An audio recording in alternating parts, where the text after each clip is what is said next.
What's up, everybody? This is Joe and Pat from Fit For An Autopsy. And you're watching Interview Under Fire. Under Fuego. Inescapable agony, the rivers of ruin run deep, the skill of savagery. Only the elbow of claims. Back to Texas. Thank you. It's been a minute, but it's been a whole year. Yeah. Real quick, what do you guys think of when you hear the word Texas? Y'all Jersey boys. Buc-ees. Love it. Buc-ees, yes. Okay, so I was actually one of the Number one. Buc-ees is number one. So there's one actually in Denton if you guys haven't been. We've been to every everyone. Buc-ees that you can imagine. I think we've been here for a day and a half. We've been to about 7 We've different stopped Buc-ees. off at least 7 different Buc-ees. Fantastic. So how has the tour been so far? Insane. So you guys have been touring with Rivers of Nihil, and it's Yeah. Lorna Shore. Rivers, Lorna Shore. Dyscarnate just joined up yesterday. They are so sick. Yeah, super heavy. Yeah. Well, I'm most excited about those guys. Yeah. And then when we get to LA, it switches and Rivers has to go do some other things and we pick up Last 10. So Last 10 Seconds of Life picks up on the end of the tour. So you guys, it's been 11 years. I mean, It's been longer than that, actually. longer than that. And I know, Joe, you joined the band. It's been about 5 years for me now. It's Yeah. crazy. It's a long time. Fit For An Autopsy started in 2007 with me and a handful of other folks. As a side project, correct? As a side project. Yeah. And then now 2000. you guys are doing a meet and greet. Yeah. Yeah, It's that's crazy. crazy. I mean, it's A not paid meet and greet. Yeah, that's this one is thing. the first 50 people who jumped on the chance to get the tickets, get a chance to come hang out with us, because we're not in it just to like grab your money. You want to talk to us? Here, pay us and you can come to. No, like whatever. That's for bigger boy stuff. Yeah. We wanted to really kind of just get Say thank in you. with the crowd and say thank you and see how they're really receiving the record. And I really wanted to actually just talk to these kids and see why they like the record. And I feel like what better way to do that than this? We have cool fans. Yeah. You guys, I mean, and deservedly so. You guys have come a long way, like you said, from where you guys started off as a side project, and now you guys are headlining shows and then touring with bands, from all over the world, pretty much. Yeah, we've been everywhere. 5 albums in. I mean, do you guys get nervous before a show? I mean, has absolutely. anything changed from when you guys first started to like where you are? It's right always now? the butterflies. Like my first tour ever, we drove from New Jersey, broke down in like somewhere in like St. Louis. St. Louis. We had to get Got a in- rental van delivered. Yeah. And it was for Suicide Silence and Muir. Within the was this? Ruins, wasn't that? Yeah, that tour? yeah. And we got there right as we had to This like is we had to set up when- right on the stage and I go. think Hellbound, right? Was that was a Hellbound record or was that no Absolute? I just finished Absolute, but I don't Yeah. think we released the record yet. Yeah. We flew in from Australia 2 weeks after we got back from Australia. We had a fill-in singer in Australia. When we got back from playing there, we called Joe. Joe agreed to do the record and to be in the band. And within 2 weeks, he was in the studio recording. We finished it, got it done, and then his first tour was a Suicide Silence tour. And one of their first comeback tour. Scariest thing for me. It was in the world. crazy. He came in banging it out in front of like 300 to 700 people a night. Yeah. It was a pretty crazy tour. This was right around the time your original vocalist. This is a few months after he left. Yeah, we had a couple of guys. Almost a full year because you Yeah. guys didn't have Nate for a while, Yeah. and then you guys got a couple of other guys. Kind of left us in a rut for a hot minute in the idea of we weren't sure what. The thing is, when you change a member, especially somebody as detrimental and important as a singer, losing a singer, you know what I mean? Yeah. You write your songs based on your singer sometimes, like the style and approach and what they have. Like if we had gone with somebody else, we might have a completely different approach because Joe has a bag of tricks that a lot of other guys don't have. So getting Joe has not only changed the way we think about writing music, but changed the way that we think about the whole concept of the band. And we have this new ability because he can do clean vocals and he can do things. And he can do it in a way where it doesn't seem forced or fake. Like a lot of guys will try to do it and it's just not their bag, and there's nothing wrong with trying, but you find out that's not your thing. I feel like we didn't really, like with the clean singing stuff, we didn't really kind of force it in. It kind of was like, this part kind of calls for it, so we'll do it. We didn't want to like throw it. A lot of people were like, you guys should have done way more clean singing. I'm like, no, that's like, takes away the complete taste of like the whole music style in general. Yeah. If you can, if you've listened to the newest record, my range is like literally all over the place, and I wanted to try to utilize that as much as I could to like portray emotion. And I feel like that was like my biggest And bro, thing you towards did it this. to perfection. When I heard this record, I couldn't believe what I was hearing. Oh, when thank Rivers you. came out, I was like, what is this? This is, I mean, are you kidding me? This is their 5th album, and they're finally getting recognition when it should have been. Well, you want to know what, man? I'm Thank going to you. say something. But this is the fan in me, saying that. Well, I want to say something that I think is super important. It comes the way it's supposed to come. I'm 43 years old. Joe's in his 30s. Like we're all like Just hit 30. Don't say I'm in my 30s. You that are in your hurt. 30s. That hurt. I just hit 30. It hurt. Call me when you're 44. So I'm in my 40s, and I've been playing music since I was a kid, and like, it's gonna come when it comes. I have a wife and a kid. I should be home doing that, but now this is happening. You either take it or you don't. We're getting recognition from people in places that we never thought possible. And you know, a lot of people are helping us. Matt from Trivium is such a huge help, and like so many people are talking about the record, and like conversations with people that I can't even believe are happening. So I'll take it, man. I'll take it the way it needs to come. If it takes 15 years, then that's what it takes, because it's sweeter right now. You know, all the people that told us we would never get anywhere, we were never going to do anything, all the people in the industry that ignored us and didn't pay attention, but we just kept going. Like, cool. I like it. It's I'm a stoked. humbling experience. So Well, it's humbling, but it's also I have a lot of pride in what we did, because there's a lot of bands out there that are made by media and made by corporate America, and you know, the 7-Eleven of heavy metal, and they get put together, and then they're the instant big thing, and they go away in 2 years. We stuck around. We didn't go anywhere, and we're doing it the way we want, and I'm proud of it. So if it took this long, then that's cool with me. I'm okay with that. Speaking of, you know, a long time, you guys have played a lot of shows. Is there any gig that you guys have that stands out at the top of your head? With Full Force was our first festival in Europe. That was probably. We played with one of Slayer. the- Yeah. That's Slayer like, went on like 5 or 6 bands after us. That's like one of the things. That just, And and Gary Yeah. Holt this morning was just talking about our record on the internet. So thank you, Gary. That's fucking huge. I mean, I've been going to see Slayer since I was a baby with my older brother. Right. So like to have somebody from Slayer give us any recognition, Exodus, huge bands that fucking matter, that's huge to me. So, you know, like the whole thing is crazy. It's all crazy to us. And You that guys show, fucking matter now. So yeah. Thank you. to me, Thank guys you, matter. man. So I really appreciate It doesn't seem real that people are talking about it the way they are. Oh, here we are, and we're doing your It interview is live. kind of crazy. Yeah. Your favorite song you play live? Like that Warfare from right the now. new record? That's Warfare actually- playing live right now, but And there's Bulbs. When the Bulbs Burn Out is like one of my favorite songs, and like I've been wanting to play that song on tours for so long, and we just randomly added it to this one, and it's like It's perfect. going over so well. Just that vibe of the whole thing is just insane. So y'all got me really excited. I had no idea Warfare was on this. Oh, yes. So that's my favorite song off the record. So Yeah. I will make sure I'm in the. Yeah. Yeah. Do you guys have any pre-show rituals y'all do? No, just No. kind of do our thing. I just warm up. That's it. I do a thing every time we play. Like before we play, I find myself rocking back and forth in front of my amp. But that's just this weird thing that I do every single day, and I notice it, and I'm like, what am I doing? It's so weird. But I just find myself like in this position where I start putting myself into like a different place because it's time to play. Yeah. Once I hear that first gong, Yeah, a change. my brain is just like. Yep. Yeah. Because we start with like these big gong kind of sound. You see, it's a very interesting. It just like beginning. puts you in that mode. Like I'm not like me anymore. I'm this other guy. Yeah. I feel like I'm two different people. still I'm like adorable. the dude that's on stage that's screaming his head off, and then I'm just like this nice Bob Ross emotionally guy. Just hangs out and just wants to paint happy trees. So, I wanted to touch on the fans. So this is for both of y'all. So Pat, I know on one of your interviews you mentioned how the fan interaction is very important to you. How it's important to you to win that person over who has no fucking idea who you guys are. Yeah. You know, for you guys, has it been different from what the fans you guys have been starting off with to what you're seeing right now? Is there a change in the metal scene you guys have seen? Now with the new record dropping, Slayer, Trivium. This is more kids Exodus, showing up. You know what I'm saying? Like, Yeah, is our reach different?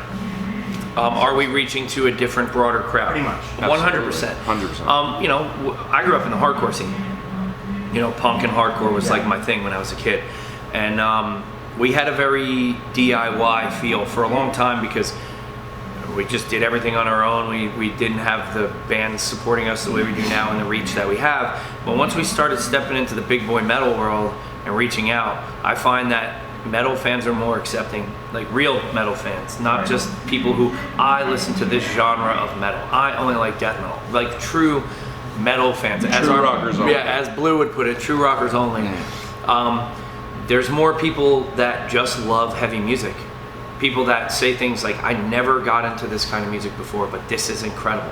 And I'm finding that we get more of that. Like, a thing I read on the internet a lot is I don't like deathcore, but this new Fit For An Autopsy record, I see that a lot. So that means we're evolving into a more tangible, accessible thing for people of all different genres of metal and music. Right. So it's definitely helping. And like you had asked before, touring with bands that already do that very much helps.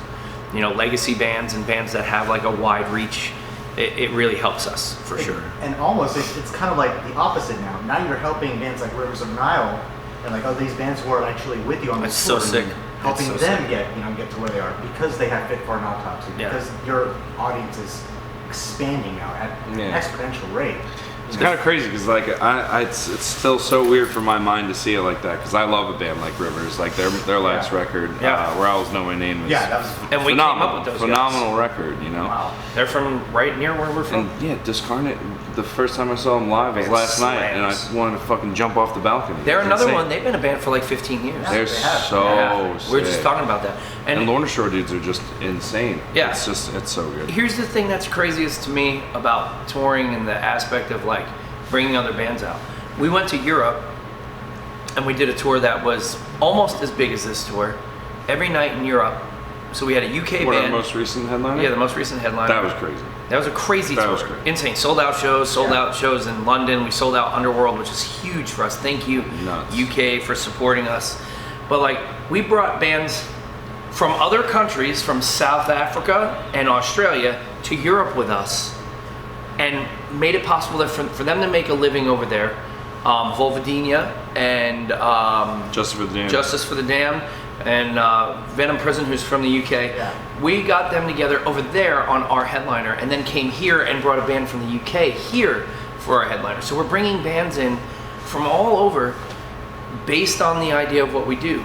And to me, that's success. Like, if I never make $1 million, if I never, go on tours where there's sold out 50,000 cap rooms, this is success. Everything else after this point, being able to help somebody else feed their family, somebody pay their car note, and be able to support their bills and make their band grow, to me, that's success. So even on a small scale of getting to do that, like, I feel lucky to be able to do that. So taking these bands out is sick. It's so cool. I mean, fuck, who would ever thought that anybody would give a crap enough to be able to do that? So, we're really happy, and we're at 43. I feel like I might not have appreciated it the way I do if I was 25. You know what I mean? We're all older. We've been doing it for so long, so it's just cool, man. It's really cool. So I want to talk about Will. Is there a convenience with him staying at home and doing his thing as opposed to him coming on the road with you guys? I know a handful of bands do this. Yeah. It's Yep. the way that you guys do it. I think it's very unique. I mean, Will does his brain work, and then you We're out guys here take being on the road. workhorse. Yeah. Yeah. He's the computer chip, we're the car. Yep. It's just the way it works. Is it better? Is it better? With It's him? 6 of one. I would say it's 6 of one, half a dozen of the other. I don't even know what the fuck that means. What it means is sometimes All right, let me explain this. What six of you one, break it half a dozen of the other means, it's the same thing on both ends of the spectrum. Because Is this like half a dozen the is glass 6. half full, glass half? Yes, exactly. Okay, Yes, okay, sir. all right, Same okay, thing. okay. New things for Joe. It's too much. Today's segment, explaining things to people. Anyway, it's yes and no. Yeah. We come home, and sometimes it's like, holy shit, there's a whole record written, and then we have to learn it, and then we have to record it. And then also, it's hard because we don't get to put input on the beginning, but he always gives us the ability to put input in. It's just different. So that's really great, because sometimes you give him a riff and you come back to a whole record. You know what I mean? And then sometimes, you're like, oh, I wish I was there for that. But then he's so easy to work with that you can say, I don't know about this, or I don't know about that. And then he'll either explain his way into convincing you, like Napalm Dreams. I was like, I fucking don't know.